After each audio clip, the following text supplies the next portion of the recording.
인간의 두뇌는 양자적 실체를 이해할 정도로 충분히 진화하지 못했다. 콜롬비아 대학의 한 교수는 물리학을 전공하고자 하는 신입생들을 위한 특별 강의를 열었는데 이 강의는 완전히 실패해버렸습니다.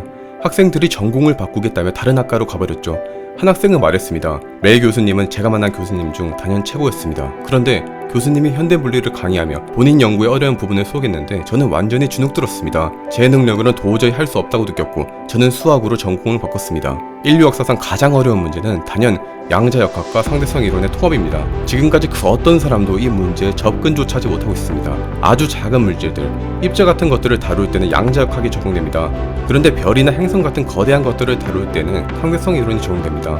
그렇다면 블랙홀 같은 건 어떨까요? 블랙홀은 엄청나게 거대한 질량이 엄청나게 작은 곳에 밀집되어 시공간을 희게 만들었습니다. 여기서는 양자역학과 상대성 이론을 동시에 적용해야 합니다.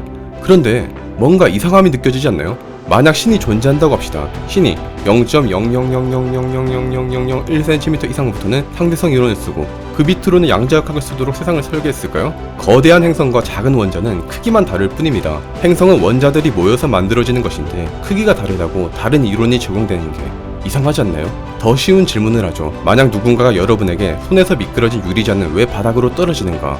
이렇게 묻는다면 뭐라고 답할 겁니까?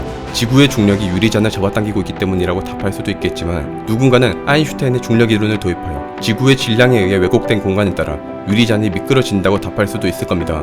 그런데 이 유리잔도 질량이 있고 이 유리잔의 질량에 의해서도 시공간은 아주 작게 휘어질 겁니다. 이걸 측정해낼 수 있다면 어떨까요? 아니, 유리잔보다 더 작은 질량이 일으키는 중력장을 측정해낸다면 어떨까요? 아니, 그거보다도 더 작은 질량의 중력장을 차례차례 측정해낼 수 있다면 어떨까요? 그렇게 하나 줄여가다가 원자 단위에서의 중력장을 측정해낼 수 있다면 어떻게 될까요? 네, 맞습니다. 양자역학과 상대성 이론의 통합입니다. 물론 말처럼 쉽지는 않겠지만 매우 작은 중력장을 측정한다는 것을 두고 네이처는 말했습니다. 만약 그게 된다면 아마도 모든 문제는 마침내 해결될 것이다. 그리고 2021년 3월 오스트리아 연구팀은 인류 역사상 가장 작은 중력을 측정하는 데 성공했고 이 결과를 네이처에 발표합니다. 연구진은 고작 무당벌레 수준의 직경 2mm 금구슬에서 발생하는 중력장을 측정해냈습니다. 이 그림에서 볼 수 있듯 금구슬 두 개를 시소처럼 달아놓고 중간에 레이저를 쏜 뒤 반사된 빛을 측정합니다. 그리고 한쪽의 금구슬을 가까이 이동시킵니다. 그런데 그 순간 반사된 빛이 변하기 시작한 겁니다. 이렇게 작은 금구슬이 일으키는 중력장이 최초로 관측된 거죠.